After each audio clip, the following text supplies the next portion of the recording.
this house to worship you, to honor you, to bring glory to your name. And Father, it is for your sake that we gather today on this your day.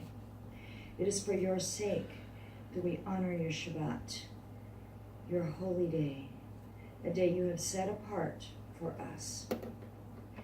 Lord, as we are here today, I ask that you will be glorified, that your name will be lifted up, and that in all we say and do, you will receive the honor.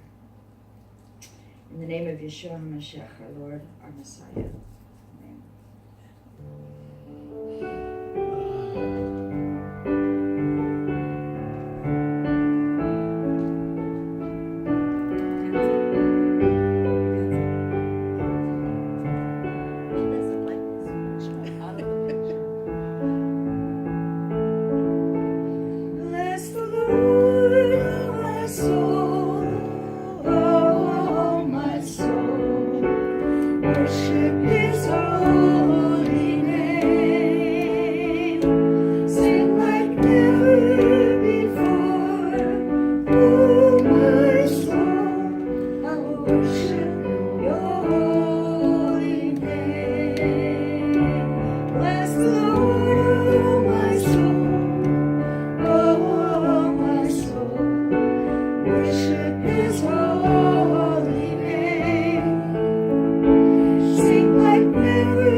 I think the message is very clear. We worship his name because he is great, and his name is our salvation. In fact, his name is salvation. I can turn the pages without them all coming out of the book. Do you know that song, Salvation is Your Name? What? By Joshua Aaron, Salvation is Your Name. Do you do that here? I don't have the music. I'll get it ready, too. Lost or saved, find the way at the sound of your great name. All condemned, feel no shame at the sound of your great name. Every fear has no place at the sound of your great name. The enemy, he has to leave at the sound of your great name. Yeshua, worthy is the Lamb that was slain for us. Son of God, Emmanuel, high and lifted up. All the world will praise your great name. All the weak find their strength at the sound of your great name. Hungry souls receive grace at the sound of your great name. Fatherless find their rest at the sound of your great name. Sick are healed, and the dead are raised at the sound of your great name. Yeshua, worthy is the Lamb that was slain for us. Son of God, Emmanuel, high and lifted up. All the world will praise your great name. Yeshua, worthy is the Lamb that was slain for us. Son of God, Emmanuel, high and lifted up. All the world will praise your great name. Redeemer, Redeemer, my healer, Lord Almighty, my Savior, Defender, you are my King. Redeemer, my healer, Lord Almighty, my Savior, Defender, you are my King. Yeshua, worthy is the Lamb that was slain for us. Son of God, Emmanuel, high and lifted up. All the world will praise your great name. Your great name. Your great name.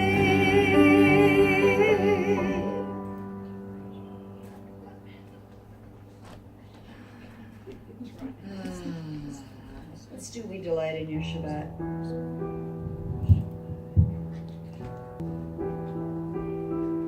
Avinu Malkeinu, our Father, our King, Adonai, we delight in your Shabbat.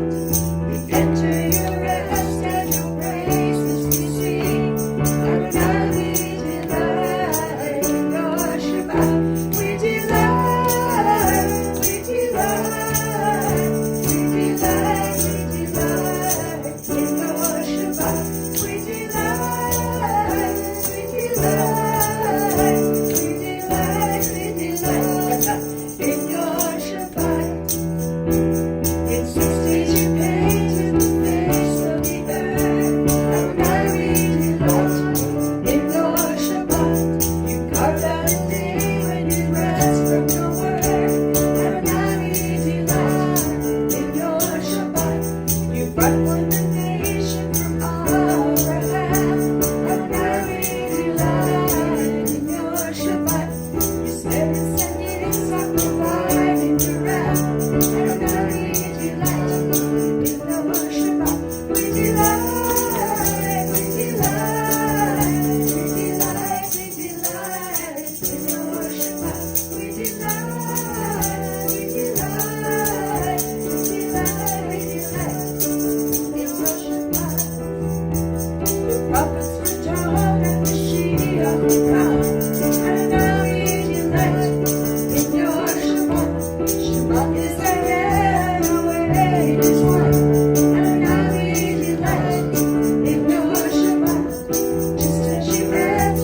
People will enter your rest when we say, Adonai, we delight in your Shabbat. Baruch haba Hashem Yahweh. Adonai, we delight in your Shabbat. We delight, we delight, we delight, we delight in your Shabbat. We delight, we delight, we delight, we delight in your Shabbat. We delight, we delight, we delight, we delight in your Shabbat. We delight, we delight, we delight, we delight in your Shabbat. David our King, you are Father, our King, Adonai, we delight in your Shabbat. We enter your rest and your praises we sing. Adonai, we delight in your Shabbat.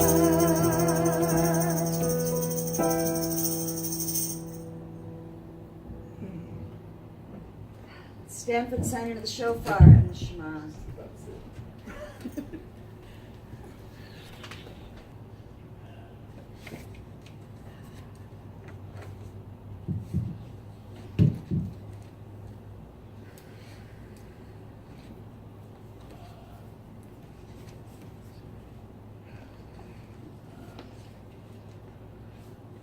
Baruch atah Adonai Eloheinu melech haolam, asher kiddushanu b'mitzvotav v'tzivanu lishmoach kol shofar. Blessed are you, Lord our God, King of the universe, who sanctified us with your commandments and has instructed us to hear the sound, the voice of the shofar.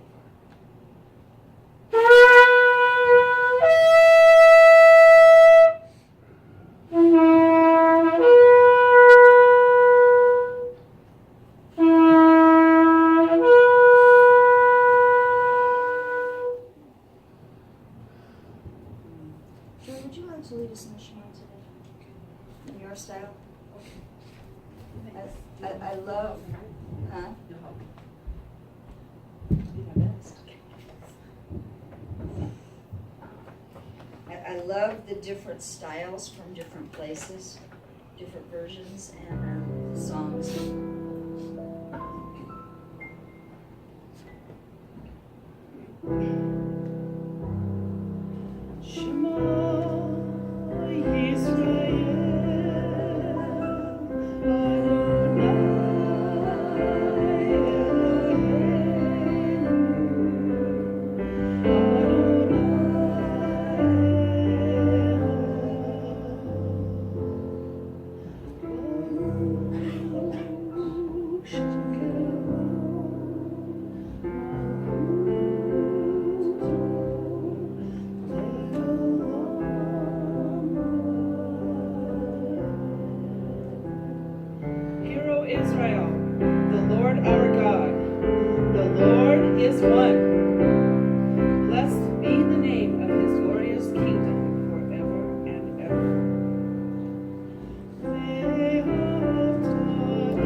Hear, O Israel, and you shall love the Lord your God with all your heart, and with all your soul, and with all your might. And these words that I command you this day shall be in your heart, and you shall teach them diligently to your children, and you shall speak of them when you sit at home, and when you walk along the way, and when you lie down, and when you rise up. And you shall bind them as a sign on your hand, and they shall be as frontlets between your eyes, and you shall write them on the doorposts of your house and on your gates, and you shall love your neighbor as yourself.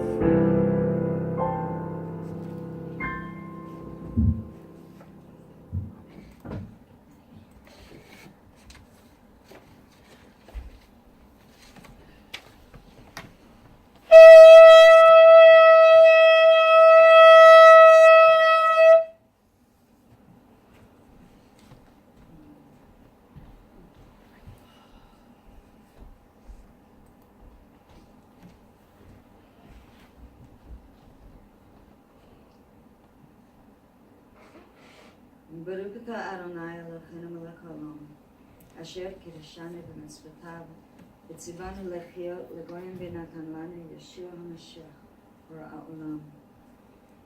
Blessed are you, Lord our God, King of the universe, who sanctifies us with your commandments, and has commanded us to be a light unto the nations, and has given us Yeshua the Messiah, the light of the world. And Father, I thank you for who you are, and all you do, and all you have done, what you've done among us. Lord, I ask that you would, Father, I ask that you would be glorified, be honored. In our keeping of your day today, Lord, let us lift you up and who you are and what you have done. Lord, for those that are not with us today, and I ask right now for Helene, and I thank you for her and David's safe trip, and I ask that you would bring her back to us soon and safely. Lord, thank you that they had a good trip.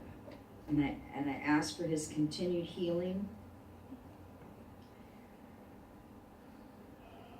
And Lord, you reminded me of so many others. It's just really hard sometimes, and people that support this ministry, and people who call in, and people who send emails, and people who need your touch in many, many, many ways. And Lord, I ask that you would return to them the blessings that you give to us, even more so. That you would increase it, increase it, increase it. Thank you, Lord, for what you do and all you have done. In the name of Yeshua.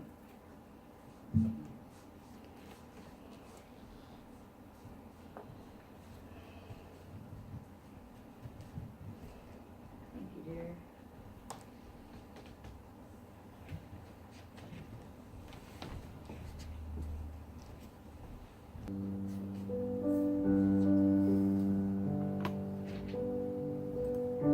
Standing on this mountaintop, looking just how far we've come, knowing that for every step you were with us, kneeling on this battleground to see just how much you've done, knowing every victory is your power in us, scars and struggles on the way, but with joy our hearts can say, yes, our hearts can say, never once did we ever walk alone, never once did you leave us on our own, you were faithful, God, you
springtime and harvest, sun, moon, and stars in their courses above.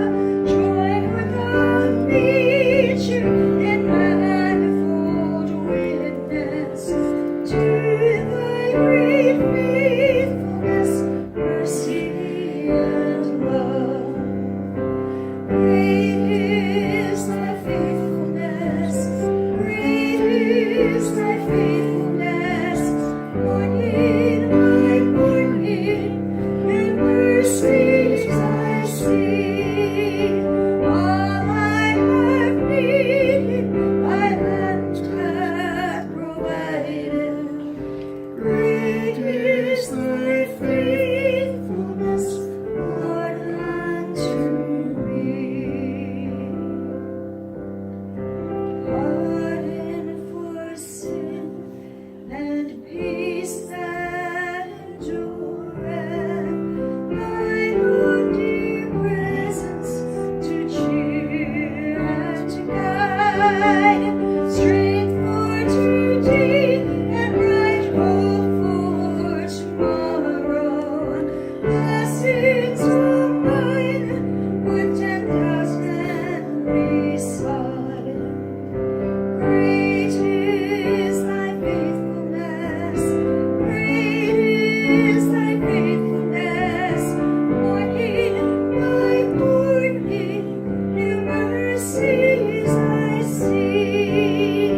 All I have needed, thy hand hath provided. Great is thy faithfulness, Lord, unto me.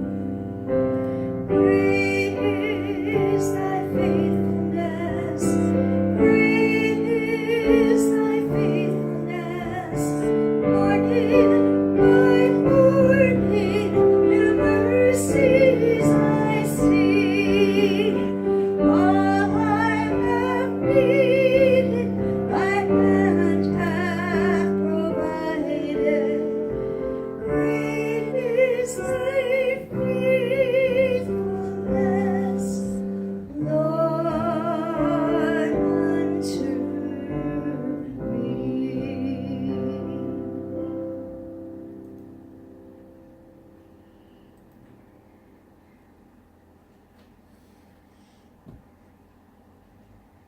We're going to do Blessed Are You, Lord our God. Baruch.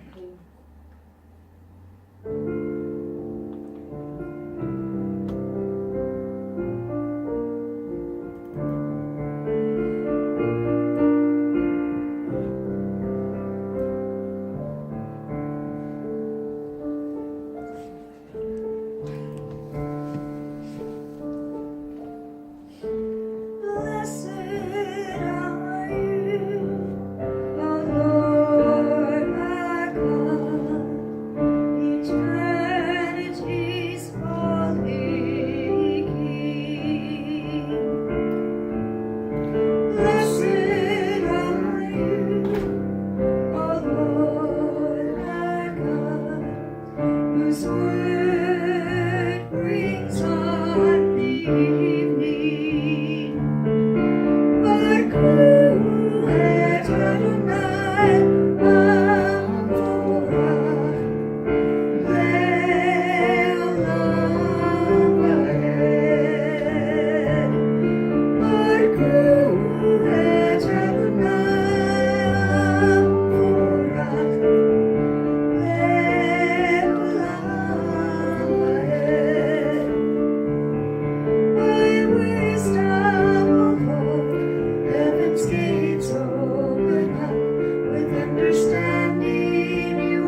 As we sing that verse in and great is thy faithfulness, the stars and the moon, and it all shows the glory and the countenance of our God. And the patterns that he puts in the sky are all there for his glory. Tomorrow night, we have a blood moon. Now, whether or not we'll be able to see it is a whole different matter because of the cloud covers and stuff. But if anyone is interested, down at the museum, the Klamath County Museum, which is on East Main. It's on East Main. No, it's actually on Main. It's on Main Street. Yeah, that's right. It's on Main Street. If you go up the bypass and you turn on Esplanade Or Main. or Main Street, you will go past the Klamath County Museum. They'll be set up there with some of the people locally that are stargazers.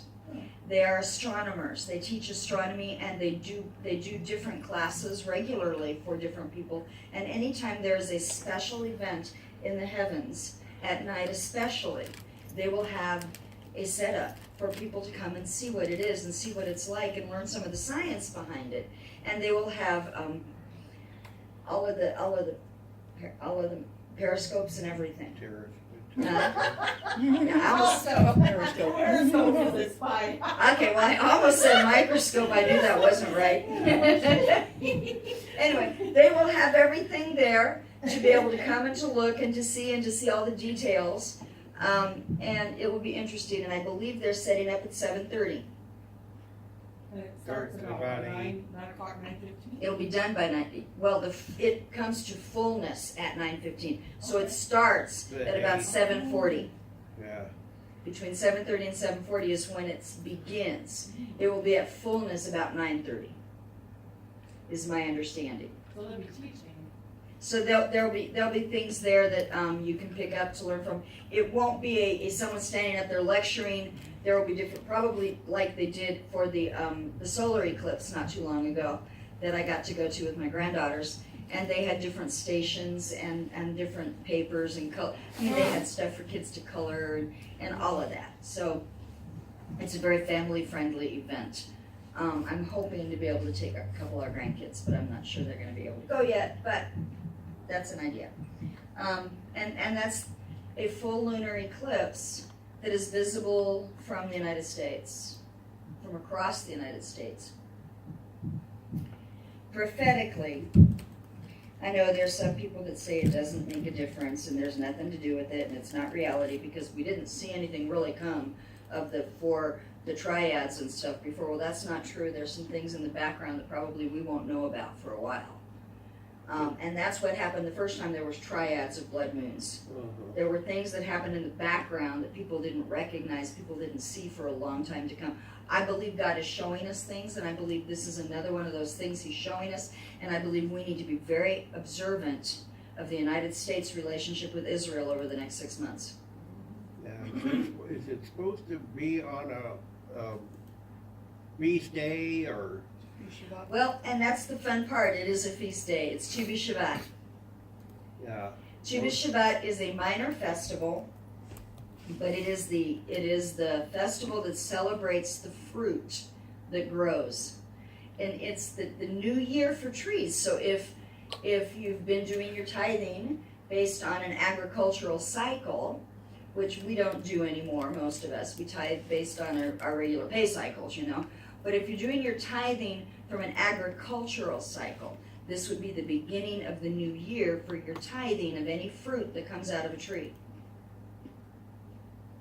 There's a new year for the fruit of the trees. There's also in the summer, there's a new year for the fruit of the womb in terms of the cattle and stuff, okay?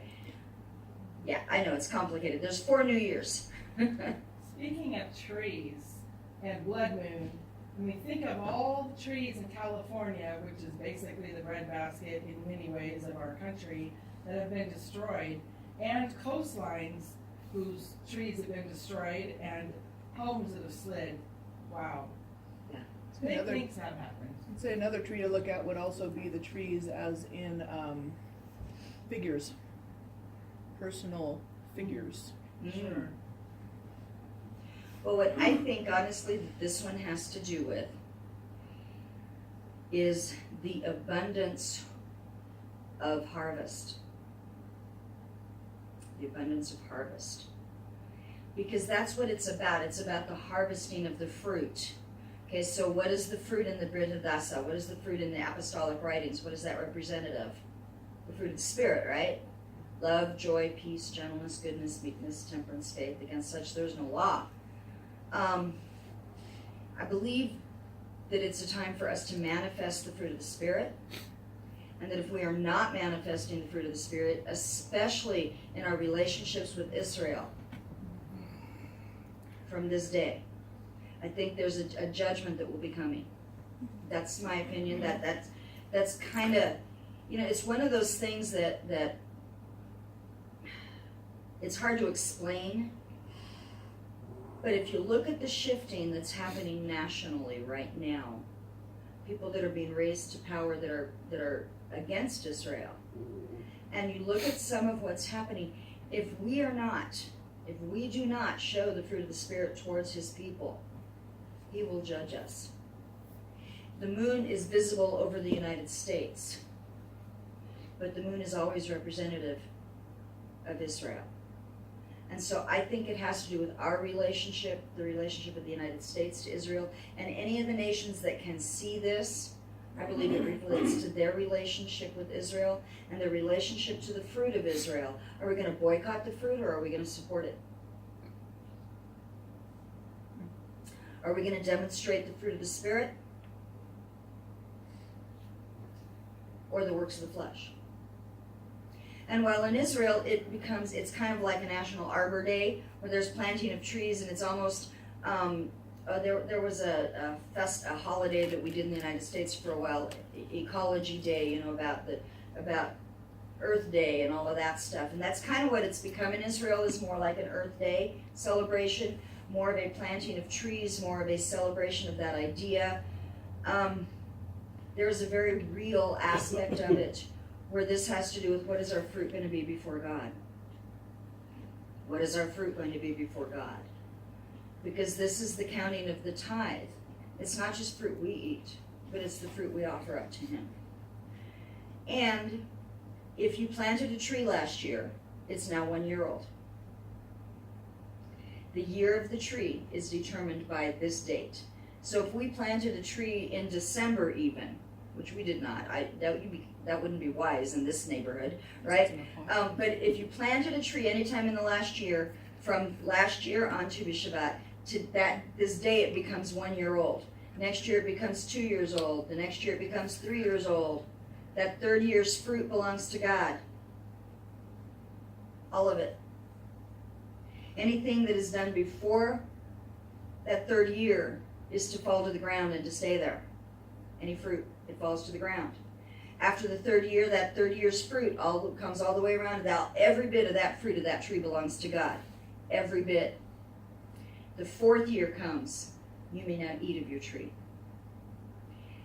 It's kind of one of those weird little laws, weird little commandments, where it talks about going for the health of the tree and for the sake of the tree, but it's also for our sake. When we plant, when we do things for God, we don't always reap right away, do we? And even sometimes when it seems to be we're reaping, it's not really about us and it's not for us, it's for God. But you get to enjoy the fruit of your tree after the fourth year. And that year begins on Tu B'Shabbat, which happens to be Monday, I believe. Begins Sunday night at sunset, which is right about the time that we're going to be looking at a blood moon. So it correlates perfectly. Correlates perfectly with that festival. And that's why I think it has to do with our relationship with Israel and the fruit of the land of Israel. So that's my opinion. Maybe it'll be the outpouring of the Holy Spirit. May it be that. Yeah. Father, let it be, yes, that the Holy Spirit would be poured out with us and with Israel and with our relationship with Israel. That would be great. But tomorrow night, I plan on being down there. I don't know about anybody else. I would like to be down there. Now, before that, however, Tammy's doing discipleship classes with For His Glory Apostolic Training. And those discipleship classes have been really good. And thank you guys for coming last week and supporting me. That was fun. Even if I did go overtime. You were awesome. It was wonderful. I wish I could do all of them. All of them have been wonderful. I put links on our Facebook page to the trainings that have been recorded, so that you can listen to them. So you can, because yes, they have been. Tammy picks the best for this, and I'm really pleased with that. She does pick the best. In a couple weeks, one of the best that we'll be sharing will be Janie. And so pray for Janie. I'm going to that one too, Janie. You don't have to come. I want to come. I will let you know. Thank you. We'll let you know when it is. Yeah. You'll know. Tomorrow night, Wayne Ritchie, who's the one that talked about the gift of teaching the first time, and who talked about the gift of Jesus at Christmas time. He is phenomenal. He's a great teacher. I really enjoy him. He's a hard act to follow, let me tell you, with some of what he does. But anyway, he will be teaching tomorrow night on the gift of miracles Oh, hallelujah. and healing, because healing is a miracle. Yes. Healing is a miracle. And the last time when he was talking about teaching, he talked a lot about healing. But he did so from the perspective of, as a teacher, let me teach you something. And let me demonstrate teaching to you. The Torah portion today is an interesting portion. And it's one of the all-time favorite stories, right? And in fact, it's a series of all-time favorite stories in God's care for Israel. And it's Beshalach. Beshalach. Have you ever heard the term? Have you ever heard the term shaliach? Yes. Shaliach is the Hebrew form of apostle, and it means one who is sent. One who is sent, a representative that is sent out. And this is saying Beshalach, which uses the same root word, and it says after he sent them out, or after he let them go. We're reading in Exodus chapter 13, beginning in verse 17. We have a couple of fairly long passages and a couple of fairly short passages. And Joy is going to begin Beshalach after he let them go, and it comes from the very first sentence there, where it says, after Pharaoh let the people go. Exodus 13:17 through 14:14. Joy is going to read that portion for us today. Now, when Pharaoh had let the people go, God did not lead them by the way of the land of the Philistines, even though it was near, for God said, the people might change their minds when they see war and return to Egypt.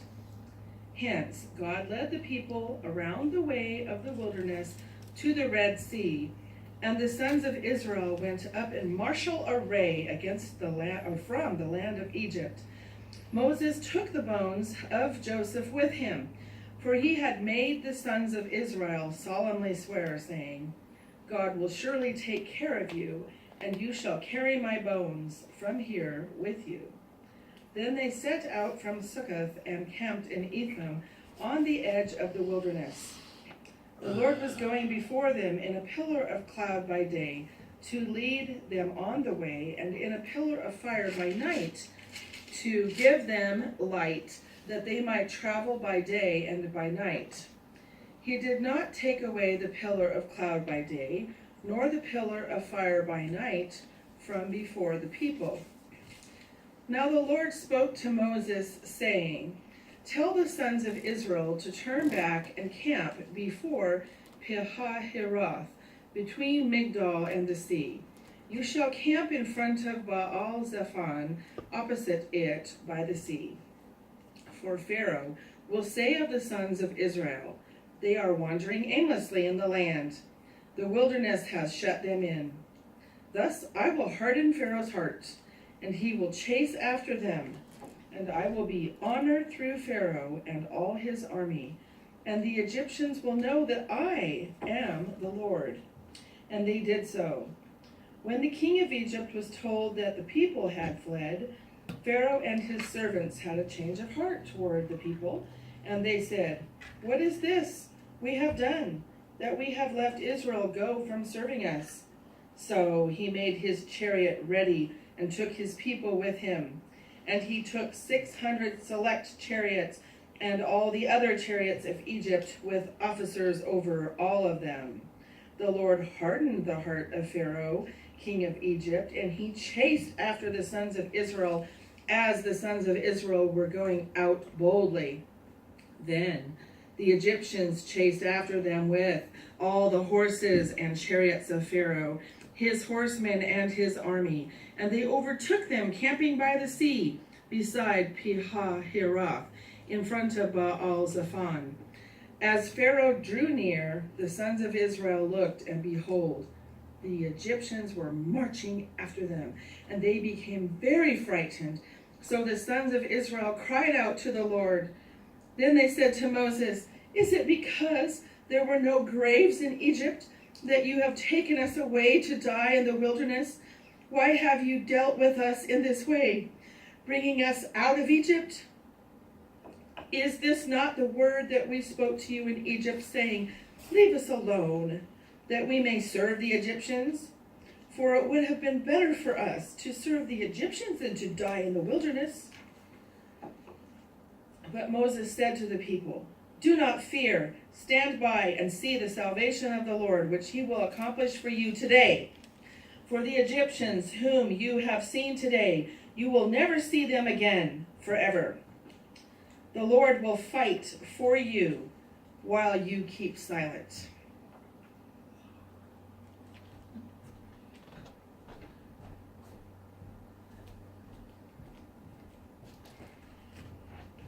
Craig is going to come and read the next passage. Verse 14:15 through 14:31, continuing the story.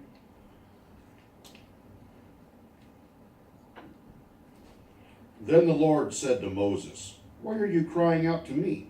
Tell the sons of Israel to go forward. As for you, lift up your staff and stretch out your hand over the sea and divide it, and the sons of Israel shall go through the midst of the sea on dry land. As for me, behold, I will harden the hearts of the Egyptians so that they will go in after them, and I will be honored through Pharaoh and all his army, through his chariots and his horsemen. Then the Egyptians will know that I am the Lord when I am honored through Pharaoh, through his chariots and his horsemen." The angel of God, who had been going before the camp of Israel, moved and went behind them, and the pillar of cloud moved from before them and stood behind them. So it came between the camp of Egypt and the camp of Israel, and there was the cloud along with the darkness, yet it gave light at night. Thus the one did not come near the other all night. Then Moses stretched out his hand over the sea, and the Lord swept the sea back by a strong east wind all night, and turned the sea into dry land, so the waters were divided. The sons of Israel went through the midst of the sea on the dry land, and the waters were like a wall to them on their right hand and on their left. Then the Egyptians took up the pursuit, and all Pharaoh's horses, his chariots, and his horsemen went in after them into the midst of the sea. At the morning watch, the Lord looked down on the army of the Egyptians through the pillar of fire and cloud, and brought the army of the Egyptians into confusion. He caused their chariot wheels to swerve, and he made them drive with difficulty. So the Egyptians said, "Let us flee from Israel, for the Lord is fighting for them against the Egyptians." Then the Lord said to Moses, "Stretch out your hand over the sea, that the waters may come back over the Egyptians, over their chariots and their horsemen." So Moses stretched out his hand over the sea, and the sea returned to its normal state at daybreak, while the Egyptians were fleeing right into it. Then the Lord overthrew the Egyptians in the midst of the sea.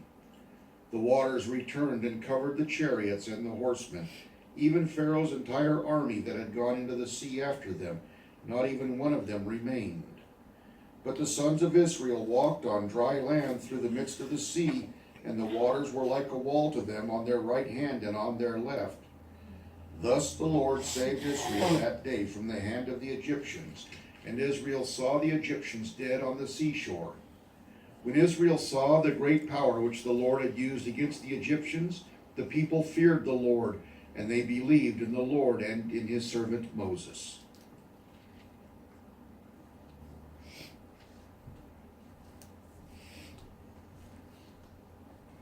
Chris is going to come and read. We're going to skip the reading of the song. I know, shock, but that's okay. Verse 22 of chapter 15 to 16, verse 36. What happens next?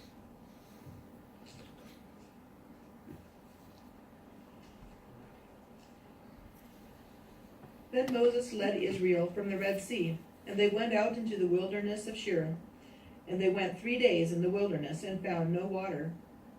When they came to Marah, they could not drink the waters of Marah, for they were bitter. Therefore it was named Marah. So the people grumbled at Moses, saying, "What shall we drink?" Then he cried out to the Lord, and the Lord showed him a tree, and he threw it into the waters, and the waters became sweet. There he made for them a statute and a regulation. There he tested them. And he said, "If you will give earnest heed to the voice of the Lord your God, and do what is right in his sight, and give ear to his commandments, and keep all his statutes, I will put none of the diseases on you which I have put on the Egyptians, for I, the Lord, am your healer." Then they came to Elim, where there were 12 springs of water and 70 date palms, and they camped there beside the waters. Then they set out from Elim, and all the congregation of the sons of Israel came to the wilderness of Sin, which is between Elim and Sinai, on the 15th day of the 2nd month, after their departure from the land of Egypt. The whole congregation of the sons of Israel grumbled against Moses and Aaron in the wilderness. The sons of Israel said to them, "Would that we had died by the Lord's hand in the land of Egypt, when we sat by the pots of meat, when we ate bread to the full.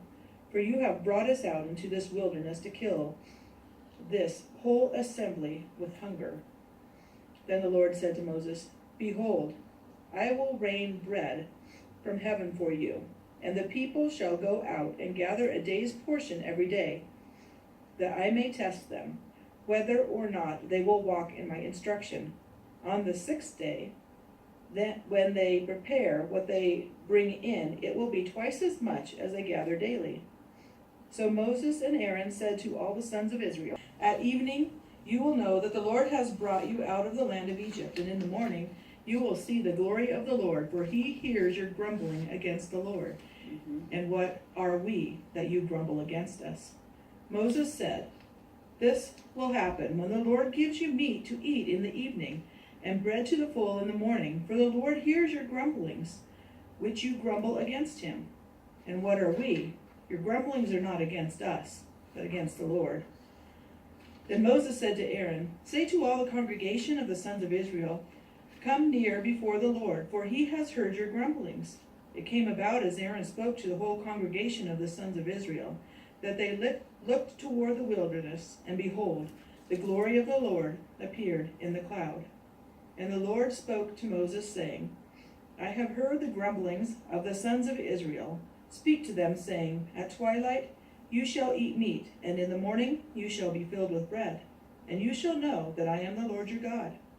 So it came about at evening that the quails came up and covered the camp. And in the morning there was a layer of dew around the camp. When the layer of dew evaporated, behold, on the surface of the wilderness there was a fine, flake-like thing, fine as the frost of the ground. When the sons of Israel saw it, they said to one another, "What is it?" And they did not know what it was. And Moses said to them, "It is the bread which the Lord has given you to eat. This is what the Lord has commanded. Gather of it every man as much as he should eat. You shall take an omer apiece, according to the number of persons each of you has in his tent." The sons of Israel did so, and some gathered much and some little. When they measured it with an omer, he who had gathered much had no excess, and he who had gathered little had no lack. Every man gathered as much as he should eat. Moses said to them, "Let no man leave any of it until morning." But they did not listen to Moses, and some left part of it until morning, and it bred worms and became foul. And Moses was angry with them. They gathered it morning by morning, every man as much as he should eat. But when the sun grew hot, it would melt. Now on the 6th day they gathered twice as much bread, 2 omers for each one. When all the leaders of the congregation came and told Moses, then he said to them, "This is what the Lord meant. Tomorrow is a Sabbath observance, a holy Sabbath to the Lord. Bake what you will bake, and boil what you will boil. And all that is left over put aside, to be kept until morning." So they put it aside until morning, as Moses had ordered, and it did not become foul, nor was there any worm in it. Moses said, "Eat it today, for today is the Sabbath to the Lord. Today you will not find it in the field. 6 days you shall gather it, but on the seventh day, the Sabbath, there will be none." It came about on the seventh day that some of the people went out to gather, but they found none. Then the Lord said to Moses, "How long do you refuse to keep my commandments and my instructions? See, the Lord has given you the Sabbath. Therefore, he gives you bread for 2 days on the sixth day. Remain every man in his place. Let no man go out of his place on the seventh day." So the people rested on the seventh day. The house of Israel named it manna, and it was like coriander seed, white, and its taste was like wafers with honey. Then Moses said, "This is what the Lord has commanded. Let an omerful of it be kept throughout your generations, that they may see the bread that I fed you in the wilderness when I brought you out of the land of Egypt." Moses said to Aaron, "Take a jar and put an omerful of manna in it, and place it before the Lord to be kept throughout your generations." As the Lord commanded Moses, so Aaron placed it before the testimony to be kept. The sons of Israel ate the manna 40 years, until they came to an inhabited land. They ate the manna until they came to the border of the land of Canaan. Now, an omer is 1/10 of an ephah.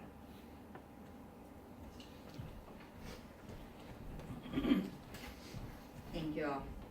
And Craig is going to come and read chapter 17, verse 1 through 16 for us, which concludes the Torah portion.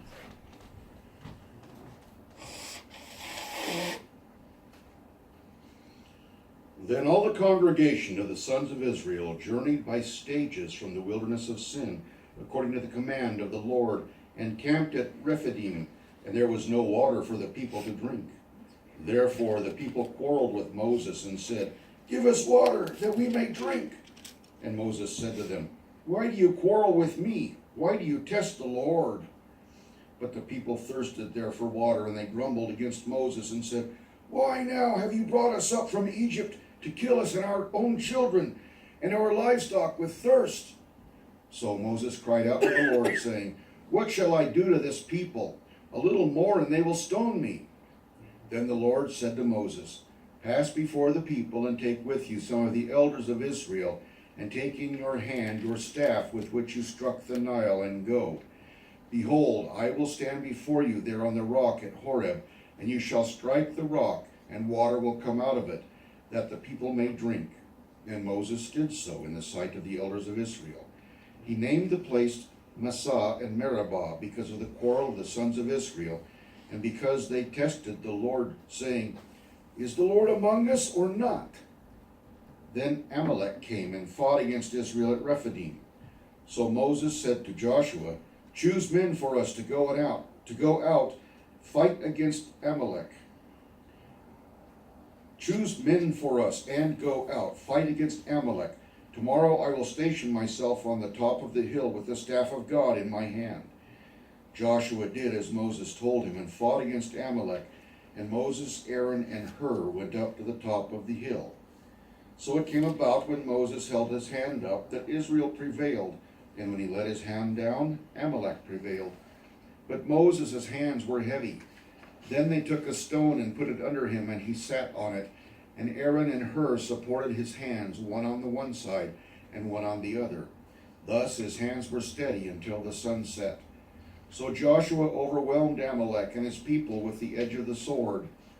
Then the Lord said to Moses, "Write this in a book as a memorial and recite it to Joshua, that I will utterly blot out the memory of Amalek from under heaven."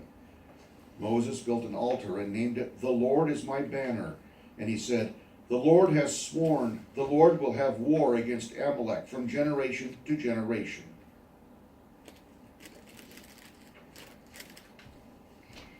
Our reading out of the HAFTARAH, the prophets, that supports the Torah portion, is out of the book of Judges. And Janie is going to come and read that. And I just had the paper with all the names on it. There it is. Okay. I get too many papers up here sometimes. Judges chapter 5. She's going to read the Song of Deborah, verses 1 through 31. Then Deborah and Barak, the son of Abinoam, sang on that day, saying that the leaders led in Israel, that the people volunteered, bless the Lord. Hear, O kings, give ear, O rulers. I, to the Lord, I will sing. I will sing praise to the Lord, the God of Israel. Lord, when you went out from Seir, when you marched from the field of Edom, the earth quaked, the heavens also dripped, even the clouds dripped water. The mountains quaked at the presence of the Lord, this Sinai at the presence of the Lord, the God of Israel. In the days of Shamgar, the son of Anath, in the days of Jael, the highways were deserted, and travelers went by roundabout ways. The peasantry ceased. They ceased in Israel until I, Deborah, arose. Until I arose, a mother in Israel. New gods were chosen, then war was in the gates. Not a shield or a spear was seen among 40,000 in Israel. My heart goes out to the commanders of Israel, the volunteers among the people. Bless the Lord. You who ride on white donkeys, you who sit on rich carpets, and you who travel on the road, sing. At the sound of those who divide flocks among the watering places, there they shall recount the righteous deeds of the Lord, the righteous deeds for his peasantry in Israel. Then the people of the Lord went down to the gates. Awake, awake, Deborah. Awake, awake, sing a song. Arise, Barak, and take away your captives, O son of Abinoam. Then survivors came down to the nobles. The people of the Lord came down to me as warriors. From Ephraim, those whose root is in Amalek came down, following you, Benjamin, with your peoples. From Machir, commanders came down, and from Zebulun, those who wield the staff of office. And the princes of Issachar were with Deborah. As was Issachar, so was Barak. Into the valley they rushed at his heels. Among the divisions of Reuben, there were great resolves of heart. Why did you sit among the sheepfolds to hear the piping for the flocks? Among the divisions of Reuben, there were great searchings of heart. Gilead remained across the Jordan, and why did Dan stay in ships? Asher sat at the seashore and remained by its landings. Zebulun was a people who despised their lives even to death, and Naphtali also on high places of the field. The kings came and fought, then fought the kings of Canaan at Tanach near the waters of Megiddo. They took no plunder in silver. The stars fought from heaven. From their courses they fought against Sisera. The torrent of Kishon swept them away, the ancient torrent, the torrent Kishon. O my soul, march on with strength. Then the horses' hooves beat from the dashing of his valiant steeds. Curse Meroz, said the angel of the Lord. Utterly curse its inhabitants, because they did not come to the help of the Lord, against the warriors. Most blessed of women is Jael, the wife of Heber the Kenite. Most blessed is she of women in the tent.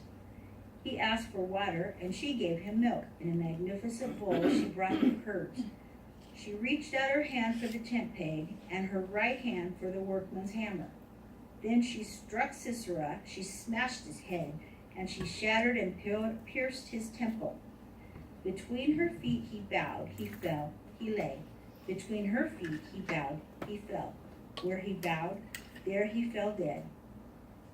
Out of the window she looked and lamented, the mother of Sisera, through the lattice. Why does his chariot delay in coming? Why do the hoofbeats of his chariots tarry? Her wise princesses would answer her. Indeed, she repeats her words to herself. Are they not finding? Are they not dividing the spoil? A maiden, 2 maidens for every warrior. To Sisera, a spoil of dyed work embroidered. Dyed work of double embroidery on the neck of the spoiler. Thus let all your enemies perish, O Lord, but let those who love him be like the rising of the sun in its might. And the land was undisturbed for 40 years. Quite the song, isn't it?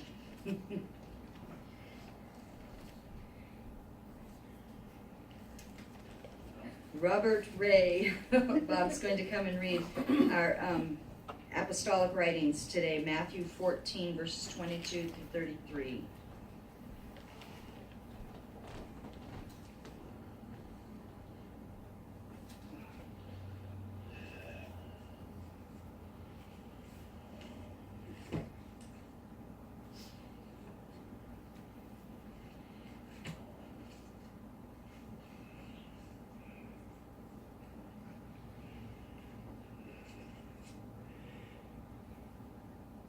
Immediately he made the disciples get into the boat and go ahead of him to the other side while he sent the crowds away. After he had sent the crowds away, he went up on the mountain and by himself to pray. And when it was evening, he was there alone.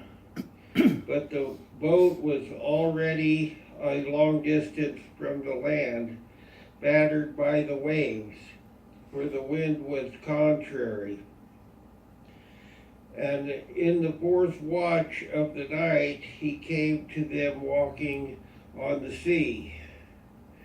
When the disciples saw him walking on the sea, they were terrified and said, "It is a ghost," and they cried out in fear. But immediately Jesus spoke to them, saying, "Take courage, it is I, do not be afraid." Peter said to him, "Lord, if it is you, command me to come to you on the water." And he said, "Come." And Peter got out of the boat and walked on the water and came toward Jesus. But seeing the wind, he became frightened, and beginning to sink, he cried out, "Lord, save me." Immediately Jesus stretched out his hand and took hold of him and said to him, "You of little faith, why do you doubt?"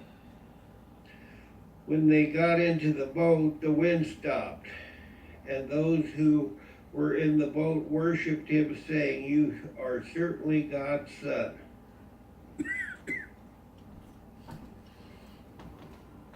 We're going to do Psalm 54.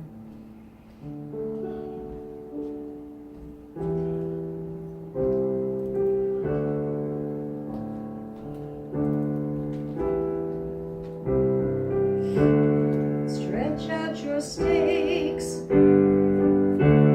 Stand in faith. Our God is great and greatly to be praised. Mountains shake, let the dead awake. His name is Yah. Hallelujah, hallelujah. Sing of Aaron.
to the dreams that seem to die, prophesy, bring them back to life, back to life. Let God arise, let God arise, let God arise, let God arise. Saw Helene yesterday. She had come by to do a little bit of her cleaning that she does, and she says, "You're not having service tomorrow, are you?" And Helene, hi, yes, we are. Falls. And I told her, I said, "Here's the deal. If you don't feel safe driving in it, don't." Okay. She watches the videos when she's not here. That's why I'm saying hi, Helene. Hi, Helene. Hi, Helene.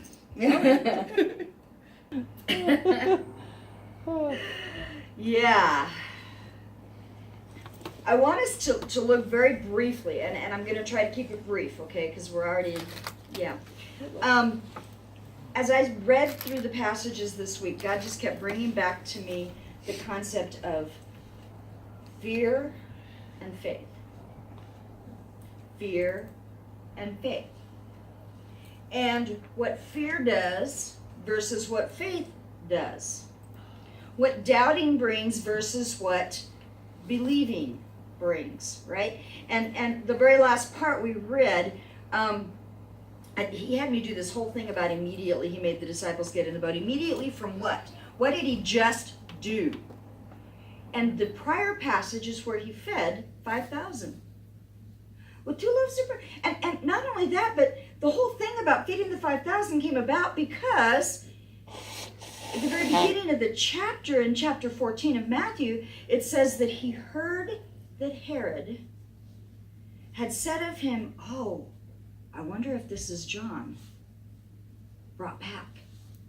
He heard that Herod said that. Why did Herod say that? Because there were miracles being reported. Yeshua had produced miracles. People were being healed. It was phenomenal what was happening, those who followed him. And Herod had just beheaded John.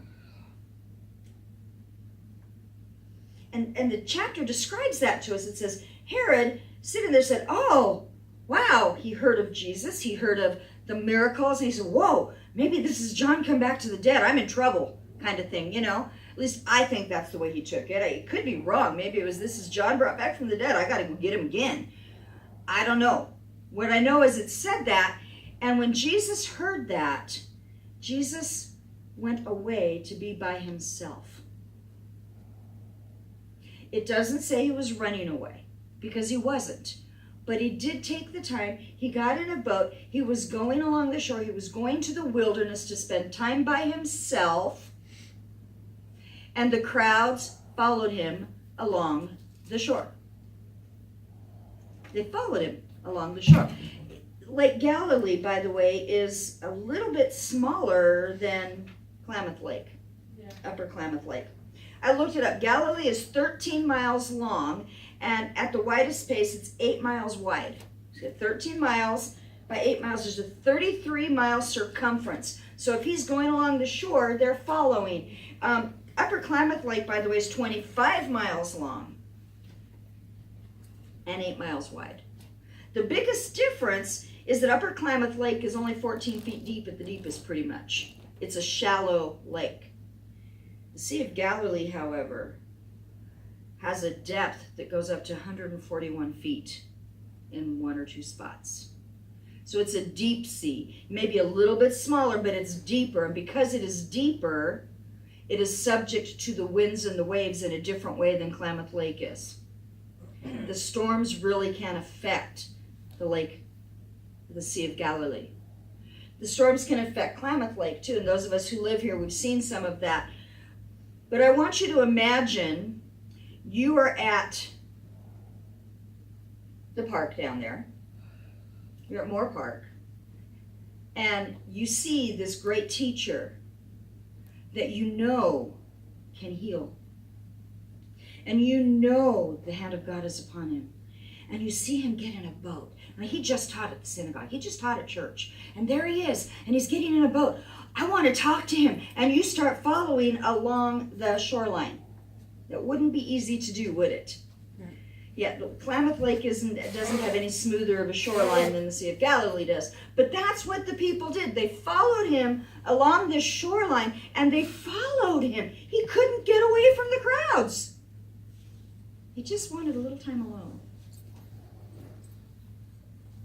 And it says that when he came ashore, there they were, and he had compassion on them, and he healed them all. Well, if you can traipse around, if you are that desperate for healing, I believe God will heal. Okay, there's a desperateness that these people were showing that sometimes I don't see in us. But that's a whole nother story, so I'm not going there. What I wanted us to understand is he's trying to get alone. He gets there, he heals, it's getting late in the day. The disciples look at him and say, Jesus, you need to send them away so they can go get some food because we don't have anything. We can't feed them. You got to send them back. And he says, no, have them all sit down. What do you have? And they have them sit down. He takes what they have, the what is it, 3 loaves and 5 fish? The little bit, 2 loaves and 5 fish, okay. And yeah, I get numbers wrong in my head. And there's actually 2 different times that he feeds a multitude. One that he feeds 5,000, one where he feeds 3,000. It's 2 different times. But this is the time where it's 5,000 of them. And he feeds them, and they're full, and he collects up 12 baskets full of leftovers. 12 baskets full. And you can do all kinds of stuff about why 12 baskets. I think it had to do with the 12 tribes, honestly. But that's my opinion. And I think it also relates to the 12 showbread in the tabernacle, and that's a whole nother story. But as soon as they were full, as soon as they'd gathered up the leftovers, it says immediately, here's that immediately again, he made the disciples get into the boat and go before him to the other side. Now they're going to cross over. They're not going to just go along the shoreline looking for a wilderness space. They're going to literally cross the water. And crossing the shore takes them into a different country, by the way. It takes them into Gentile territory. He puts them in the boat and says, go. Get out of here, while he dismisses the crowds. And after he dismissed the crowds, it says he went up on the mountainside by himself to pray. He finally got his alone time. Those of us in leadership, if we don't get our alone time, if we don't spend that time one-on-one with God, then we cannot do what we need to do. We will be doing it wrong. We will be doing it in our own power. We will not be doing it the way God wants us. Yeshua even took time to go pray by himself with the Father. He's our example, right? So if he can do that, then that's kind of what we need to do, isn't it? Yeah, we need our alone time. We need our alone time with the Father. And it says, in the translation that I'm reading here, it says, when evening came, he was there alone. When I looked it up, when the sun had set, in other words, it's now nighttime, okay? He fed them early in the afternoon, a late afternoon meal, sent them away. He went up to pray, sent the disciples out, went up to pray, and now it's night. And the boat was a long ways away from the land, beaten by waves, for the wind was against them. It's only 8 miles across. Not that far. Except for the fact that the wind was against them, number 1, and number 2, it's not a sailboat. Number 3, there's no motor. So they're fighting the wind and they're fighting the waves, trying to get to the other side. They're in the middle of the lake, and here's the wind, and here's the waves, and they're not getting anywhere. They're not getting anywhere. And it says in the 4th watch of the night. Now, that's about 4 o'clock in the morning. What that is it's the last watch of the night before the sun rises. So the sun hasn't risen. The glimmer is not on the horizon quite yet. It's still quite dark. And he walks out to them on the water in the middle of a storm. And they saw him. And what was their response? Ghost. It's a ghost. Oh my God, we're in real trouble now. It's bad enough that we're in the middle of a storm, but there's a ghost. It's a spirit of death coming for us. I mean, I can imagine all of the things they might have been thinking. They were terrified. What were they looking at? The natural. They were looking at the natural. And Jesus says, don't be afraid. And Peter says, Lord, if it's you, command me to come out on water. Okay. Peter gives him a test, which Jesus passes, by the way. Peter doesn't do so great with it. But I got to ask you a question. How many of us would be willing to just step out of the boat? How many of us are sitting in the boat going, there's a ghost. The wind's against me. I'm done. And that's as far as we get. And Jesus says, don't worry, it's me. And instead of saying, well, okay, is it you? Let me test this word. If it's you, have me join you. Let me join you. If it's you, Lord, let me join you. There's a book that I have that's got a really cool Bible study aspect to it that I have never gotten past the 3rd chapter. Maybe I should do that again. I don't know. Maybe I'm at a different place now where I might actually get past the 3rd chapter. And it's called, If You Want to Walk on Water, You Got to Get Out of the Boat. And the whole book is about faith. The whole book is about doing what God has told you to do and challenging what God says with your test. Because you know what? Sometimes we hear things and they're really not God. Peter said, is that you, Lord? If it is, then this. There's nothing wrong with questioning the word of God to you. There's nothing wrong with saying, if it's you, Lord, show me. Show me, Lord. If it's you, show me. Why? Because God will always confirm his word. That to me is one of the things that we're missing in some of the prophetic movement of today, in some of the unctions of the Spirit that we see around us today, is we forget that we really do need to be testing it. Paul said, test the spirits to see whether they be of God. Test it. Don't trust just because you heard it that it's God. There's a difference between God's voice and the enemy's voice. But sometimes the difference between God's voice and our own self is not as clear of a distinction as we would like it to be. Okay? Sometimes it's us. Can you imagine Peter going, oh, it's you, Jesus, I'm going to meet you. And he jumps out without Jesus beckoning him? He wouldn't have stood a chance. But that was an unction of the Spirit to ask him, if it's you, ask me to join you. So when God gives you something, when God shows you something, it's perfectly okay to test it. Test it with the word. Test it by going to someone you know who hears God. Ask them to pray over it with you. Test it. Testing. Where did we hear testing before? Oh, yeah. We are testing in our Torah portion, don't we? In fact, the word that's used for test is repeated several times in the Hebrew. It doesn't always come through in the translation, but it does come through in the Hebrew many, many times. It tells us, well, first it tells us about the crossing of the Red Sea. Isn't that a phenomenal story? Mm-hmm. You know, they were at a dead end, right? A total dead end. God led them to a dead end. And they were afraid, and God said, it's okay. I'm going to take care of it. He doesn't correct them for being afraid here. They're not in trouble for that here. They're not in trouble for that here. As Moses lift up the staff, stretch out his hand, the sea's divided, they go through, they see all this power of God. They see the power of God. But for the first time we hear this phrase, it would have been better for us to serve the Egyptians than to die in the wilderness. I don't know if you guys remember your American history, but I remember a phrase, give me liberty or give me death, right? That was taught in our American history classes. give me liberty or give me death. Well, guess what? These guys weren't ready for that yet.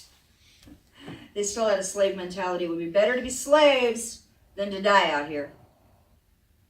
But God is getting them ready. Moses lifts up his staff, they see parts, all of this happens. They see every bit of it, yet another powerful miracle by God. Verse 31, chapter 14, Israel saw the great power that the Lord used against the Egyptians. This isn't the first time they've seen power. They've been seeing power. They've been seeing power. They've been seeing power. God can do powerful things. He can defeat the enemies. He's gone against every god of Egypt and he's won. Now he's going against the army of Egypt and he won. And it says they believed in the Lord and his servant, and they sing these wonderful songs, and they're all excited, and they go 3 days. 3 days. Anytime you see 3, by the way, it's a picture of resurrection. It's a picture of the death and resurrection. Okay. So there's this death that happened. They went through the Red Sea. They went through the sea. And Paul refers to this as having been baptized under Moses when they went through the sea. This is their baptism. Wow. God has saved them. He brought them out of Egypt by the death of the firstborn. He baptizes them, taking them through the sea. And 3 days later, 3 days, that ain't long, they come to a place called Marah. And the water was bitter. For 3 days they had not found water. They come to a place where there's water and it's bitter, and they begin grumbling against who? Moses. Are they grumbling against God? No. They're grumbling against Moses. He cried out to the Lord, and the Lord showed him this log, and he threw it in the water, and the water becomes sweet, and they drink it. And it says, there the Lord made for them statute and a rule, and there he tested them. He set the test up. Now this testing is not a pass-fail. This is the Hebrew word that's used here for test really has more to do with testing of metal, the strengthening of the metal. Here he begins strengthening them. He tests them. He's testing the metal. He's making it stronger. He gives them rules. He gives them regulations. And he says, if you will obey me and do what I'm commanding you, you won't have any of the sicknesses of the Egyptians. From there, they go to Elim, where there's 12 springs of water, one for each tribe. Did you notice that? One for each tribe, and 70 palm trees. And there's something about the 70, but I don't have time for that. And they camp by the water, and so they go from having bitter water to God makes the water sweet, but it's only one well, so he takes them now to a place where there's multiple. There's giving, there's everything they need, and then he takes them on. Okay? They set out from Elim, and the congregation of the people came to the wilderness of Sin, which is between Elim and Sinai. And on the 15th day of the second month after they've departed from Egypt, so there was 3 days, now there's 15 days of the second month. Okay, so they've been traveling. They sat a while, now they're traveling. The congregation of Israel grumbled against who? Grumbled in verse 2, it says, against Moses and Aaron in the wilderness. So now they're not just grumbling against Moses. Now they're grumbling against Aaron too. Would that we have died by the hand of the Lord in the land of Egypt, when we sat by meat pots and ate bread to the full. You brought us out here to starve us. Okay, wait a minute. They've seen the power of God. They've seen the power of God. And they're worried about whether or not they have food. Have you seen the power of God? Do you sometimes worry about whether or not you're going to have food? Let's not judge them too harshly. It's a different type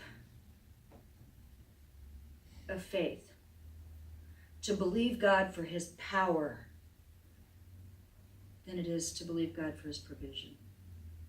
It's a different level, different type, different thing altogether. They know God is all powerful. They know God is all powerful. They know he can beat all of the enemy. They know he can wipe out the nations. They know he can even take bitter water and turn it sweet, but is he going to bother to give us food? Can he be bothered? Does he care about my day-to-day hunger? Verse 4, the Lord said to Moses, behold, I am about to rain bread from heaven for you, and the people shall go out and gather a day's portion every day, that I may test them, whether they will walk in my law or not. Again, here's that word test. And again, it has to do with the strengthening.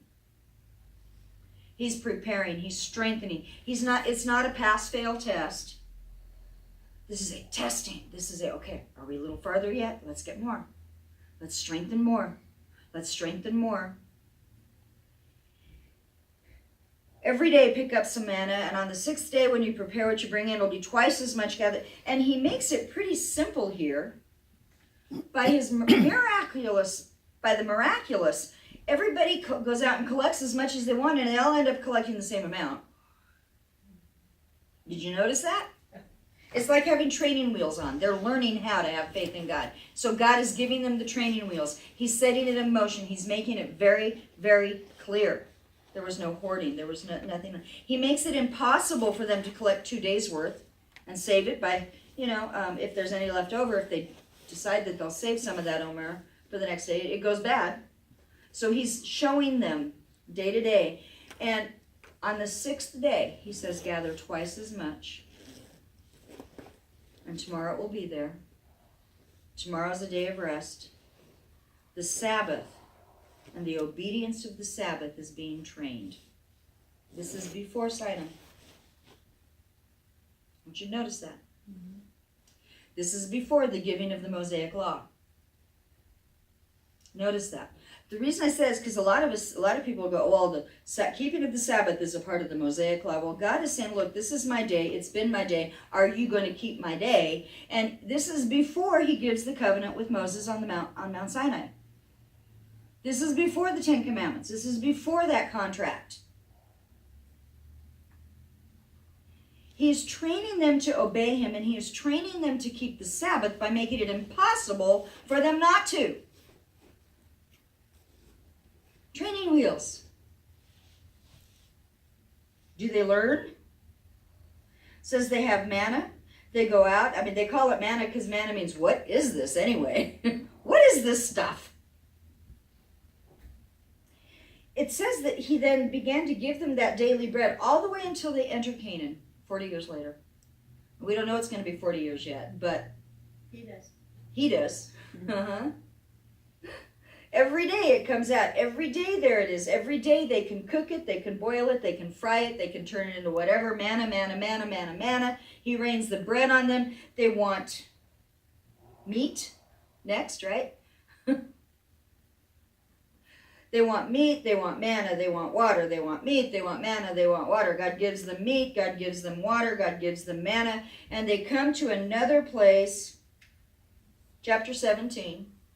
Again, the congregation of Israel moved on, according to the commandment of the Lord. They're following the cloud by day, the fire by night, there's no question.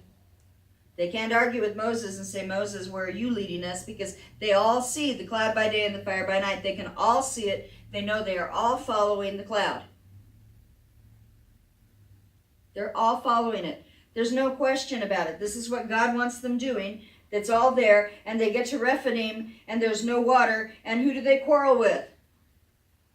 Moses again. Like Moses is the one that brought them there? Moses lifted up the cloud and Moses put it back down. I don't think so. Give us water to drink, they said. And Moses says, why are you quarreling with me? Why do you test the Lord? And this is a different test. This has to do with why are you troubling him? Why are you making it hard? Why are you challenging? This is more the word challenge. Why do you challenge the Lord? But they were thirsty, and they grumbled. Why did you bring us out of Egypt to kill us and our children and our livestock with thirst? Again. They still haven't got give me liberty or give me death. They still have got this attitude of, we don't want to die here. You brought us out to kill us. And God tells him, take the staff, that one that you struck the Nile with, the one that you held up in your hand when I parted the waters. Take your staff, take the authority, take the elders, go to the rock, and strike it, and water will come out. And they named the place Massah and Meribah, which means trials and testings, because the people quarreled and they challenged the Lord. They tested the Lord. And their question was, is the Lord among us or not? Wait a minute. Cloud by day, fire by night, very clearly there. The presence of God is there. He is leading them. They can see that. And what did they ask? Is the Lord among us? In other words, they're back to this, does God care about my day-to-day needs? Is God personal? And it says, then Amalek came and fought with Israel at Rephidim. Amalek. Okay, wait a minute. What is this? I'm going to read you this little note.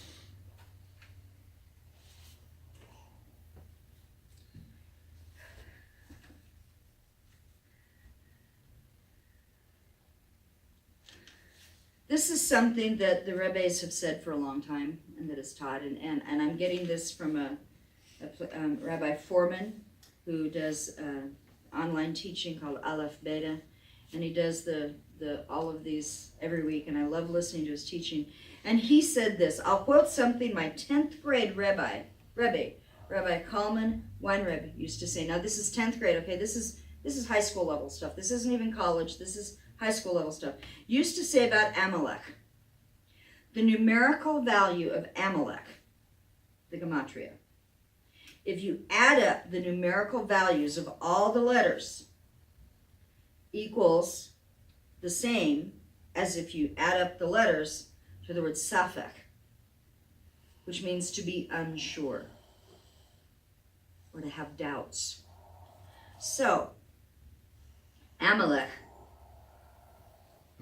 equals uncertainty. There's something about Amalek that plays with our uncertainty. What are we afraid of? When we question whether or not the Lord is among us, we open ourselves up to the attack of the enemy.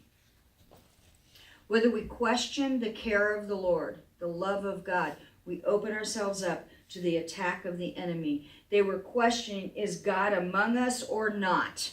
And they tested God there. And God gave them water, and as soon as he did, Amalek comes and attacks them. And they have to go out and fight. And they win. How? With the miraculous power of God. What did they fight with, Elizabeth? Oh, they came out from Egypt armed and ready for battle. It says that right at the beginning. Plows? No, armed. Oh, armed. Ready for battle. At the very first of our reading, it talks about them coming out of Egypt as an army ready for battle. With Egyptian spears, maybe? Probably. They had come out of Egypt ready for battle, but God sent them a different route because he knew they weren't prepared for it. They weren't ready emotionally. They weren't ready mentally. They were physically. They were an army. They were already there. And so here they have Amalek attack. They chose men. They went out and fought with Amalek. Joshua holds Moses' hands up. Moses, Aaron, and Hur went up to the top of the mountain while Joshua led them. Sorry, I said that wrong. They overwhelmed Amalek and his people with the sword. God took care of that. And it says, write this as a memorial in the book, recited in the ears of Joshua, that I will utterly blot out the memory of Amalek. And Moses built an altar and called the name of it, the Lord is my banner. Yahweh Nisi. A hand upon the throne of the Lord. The Lord will have war with Amalek from generation to generation. Yahweh Nisi. By the way, the word Nisi is the same root word as the word Nisayon or Nasa, which are the words that were used before that said to test. It's related to the word to test. God is my banner. God is the one who is with me. He goes before me. He is there. He passes the test, whether I do or not. He passes the test. And if we need it to be easy to pass our tests for a while, he will give us training wheels But I got to tell you, the Apostle Paul said, hey guys, you're supposed to be more mature than that by now. We're supposed to be more mature than that by now. Israel has time here to develop faith in God, and they don't. They don't. When we read about the war and the fight that Barak had, Deborah says to Barak, didn't the Lord tell you to go? She doesn't tell him anything he didn't already know. God had already told Barak, gather the army and go. She says, hey, wait, didn't God tell you to go? And he says, well, I'm not going without you. Okay, fine, but because you won't go without me, you're not gonna get the glory that you think you want. Because you wouldn't go without me. In our reading of from the song, it makes a statement that you could easily miss if you didn't look for it. I gotta find it again. I got too many papers up here and I get it all confused. With the Song of Miriam, it's on the back of this, okay? Where it talks about the land.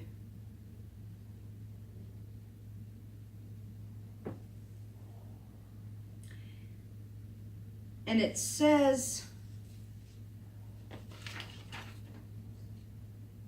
there it is. In verse 6 of chapter 5, it says, the days of Shamgar, son of Anath, in the days of Jael, the highways were abandoned, the travelers kept to the byways, or the crooked paths, or the hidden paths. And the villagers ceased in Israel. They ceased to be until I arose. Deborah arose as a mother in Israel. They were living in fear. They were not traveling the roads that were well established. They were sneaking in and out. They were going back ways. They were living in fear until Deborah stepped up and said, hey, Barak, you're supposed to take care of this. When they came up to the battle, when they decided to go against that fear, when they joined forces together, they were successful. They were successful. And the land had rest for 40 years. But if they had stayed sitting in their villages, if Barak had said, oh, I'm not going, even if you go, I'm not going. If the men he had invited to the battle had been more afraid than they were ready to fight, they wouldn't have had rest for 40 years. When the people fear what God is going to do, and God takes care of it time and time again, we become reminded of the fact that God is Jehovah Nissi. He is our banner. He is our victory. He is the one who passes the test. When Peter stepped out on the water and he looked at the wind and he looked at the waves. Wait a minute, it says he looked at the wind. How do you look at wind? What is it doing? Huh? What is it doing? What did he see? Sideways. Trees moving. Looking at wind? Trees moving. He's in the middle of a lake.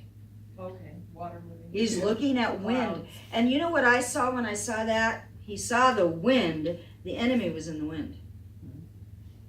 The enemy was in the wind. He took his eyes off Jesus and he saw the enemy and it made him afraid.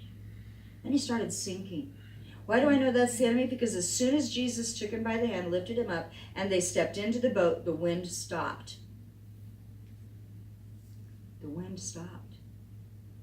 When we take God by the hand, we say yes. The enemy has to stop. When we are full of doubt, the enemy will attack. Amalek attacks those who are full of doubt. But when we take God by the hand and we have faith, we win. And he becomes God our banner. God our banner. So the challenge is to take God by the hand, to look at Him, to not look at the enemy, to not look at the circumstances, and to know that He is a big, powerful God. And yes, He will take care of the world. I told someone once, it's really easy for me to believe God for the big things. It's pretty easy. Why? Because I've seen God do the big things time and time again. It's the little things that are a little more difficult to trust Him for. You know, the things that are within my power and authority to do something or not do something. Sometimes that's a little harder, right? But we need to trust Him in all of it. He will provide the manna, but we have to go out and pick it up. Right? He provided the water, but they still had to take buckets to get water, or cups, or pails, or whatever. He provided. They had their part. But He provided. The fear was He wouldn't provide. I'd go do my part, but He wouldn't provide. We need to let God provide and ask Him what's our part. And follow the directions specifically, because when we do that, then we get stronger. We get stronger. God made it so they had no options but to follow the Sabbath law. They had no option. Mhm. Sometimes I wish He'd do that for us. For us, it's hard. It's a challenge. It's difficult. The rest of the world does not observe Sabbath anymore. It's hard. But if we'll be obedient, we will do what He wants us to do. We will have faith. Hold on to His hand. We'll get to step back in the boat with Jesus. It will be taken care of. The storm will die. Amalek will fail. Have faith. Have faith. Believe Him. Believe Him. Be tested for strength. But don't try God. Don't doubt. Believe. Abba, Father, I ask that as we look to what You've said, as we look to what Your Word teaches, that we will believe. That we will believe, and that we will do what You've asked us to do. Father, that we will step out in battle, that we will step out and look to You for our provision, not argue with each other, but look to You for that provision, look to You for that direction. And Father, if it's really You, as Peter said, ask us to get out of the boat and let us walk with You on the water. And let us see the enemy silenced when You bring us back into that place of safety. Thank You, Lord, for all You're doing and all You will do. In the name of Yeshua HaMashiach, our Lord and our Savior.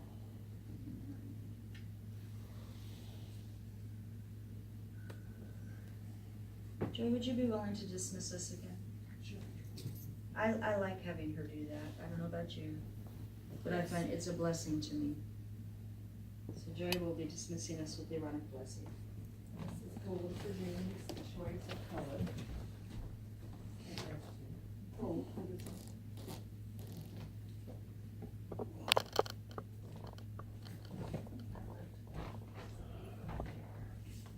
I don't know where it is. You had to bring one up from